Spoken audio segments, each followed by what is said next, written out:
Unas gardenias. El viento patagónico, a veces, trae consigo el eco de viejas melodías, un murmullo de tiempos idos.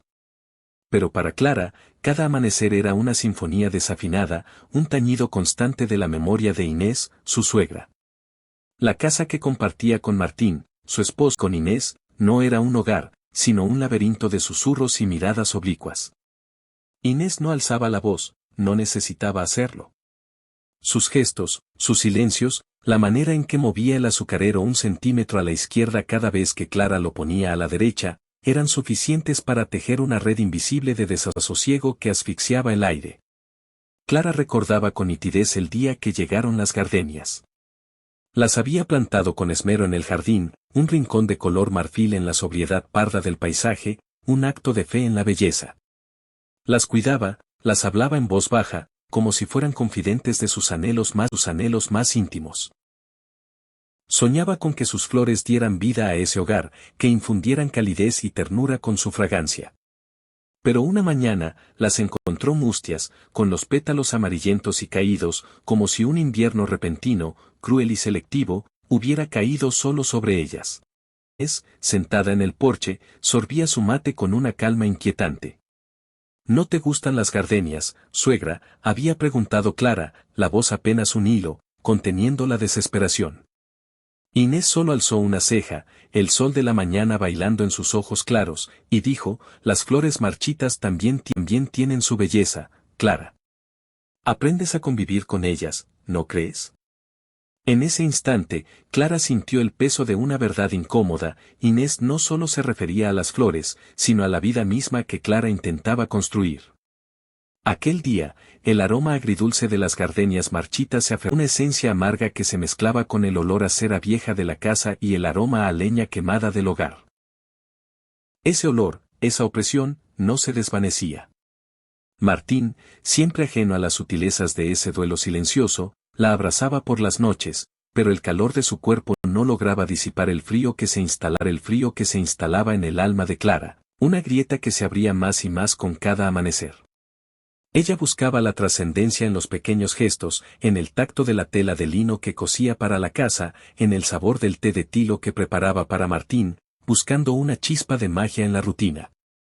Pero Inés era una sombra, una muesca en el cristal de su cotidianidad, un recordatorio constante de que ella nunca sería la dueña de su propio espacio. El conflicto no era explícito, sino una danza silenciosa de voluntades. Inés tenía una forma de desaprobar sin una sola palabra.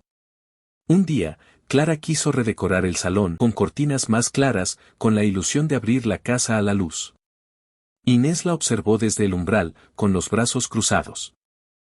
Cuando Clara terminó, Inés se acercó a la ventana, deslizó un dedo por el alféizar y dijo, con una voz apenas audible, Martín siempre prefirió la penumbra. Decía que le recordaba a los viejos tiempos. Y así, la luz de Clara se desvanecía ante la sombra de un pasado que no le pertenecía. La tensión se hizo casi tangible una tarde, mientras la lluvia golpeaba suavemente los cristales y el viento ululaba como un lamento ancestral. Clara encontró una vieja caja de madera en el. Dentro, entre encajes amarillentos y fotografías sepia de una familia que no conocía, había un diario. La caligrafía era elegante, la misma de Inés, pero las palabras, escritas hace décadas, eran como un puñal clavado en su corazón. Eran anotaciones sobre el noviazgo de Martín, sobre sus anteriores amores, sobre cómo Inés había guiado a su hijo lejos de otras mujeres que consideraba indignas. Había una entrada específica que la heló, Martín trae a otra más. Esta, al menos, parece más manejable que las anteriores. Pero dudo que entienda lo que es un verdadero. Clara sintió un escalofrío que le subió por la espalda. No había maldad en el tono, sino una profunda y helada posesividad, una tristeza disfrazada de indiferencia, un control absoluto sobre la vida de su hijo. Con el diario en las manos, Clara sintió una furia contenida que amenazaba con estallar. No podía seguir viviendo bajo esa opresión, esa negación de su propia existencia. Esa noche, durante la cena, Inés preparó unas empanadas, como solía hacer los días de lluvia. La carne especiada y la masa dorada llenaban la cocina con un aroma familiar. Martín, ajeno a la tormenta que se gestaba, entre bocado y bocado, alabó el sabor. Inés sonrió, una sonrisa pequeña, casi imperceptible, de triunfo. Clara la miró, y por primera vez, la vio no solo como la suegra malvada, sino como la mujer compleja, herida y controladora que revelaba el diario. No era una villana de cuento, sino alguien atrapado en su propia soledad, aferrada a su hijo como a un tesoro que temía perder. Cuando Inés se levantó para servir la última empanada, Clara, con el corazón latiéndole desbocado, dijo con una voz clara y firme, que resonó en el silencio de la cocina: «Suegra, estuve mirando unas cosas viejas en el desván. Encontré el diario. Su letra es inconfundible».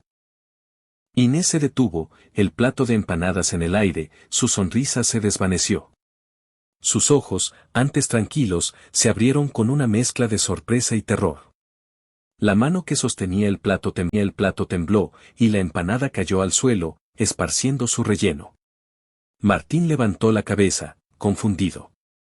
«Madre, ¿estás bien?», preguntó. Pero Inés no respondió. Su mirada estaba fija en Clara, una lucha silenciosa de voluntades en el aire. La máscara se había roto.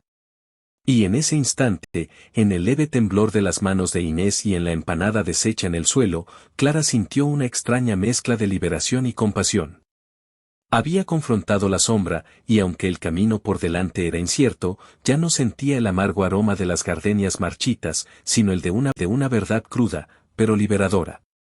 El aire de la Patagonia, por primera vez en mucho tiempo, le pareció que traía el eco de una nueva y prometedora melodía.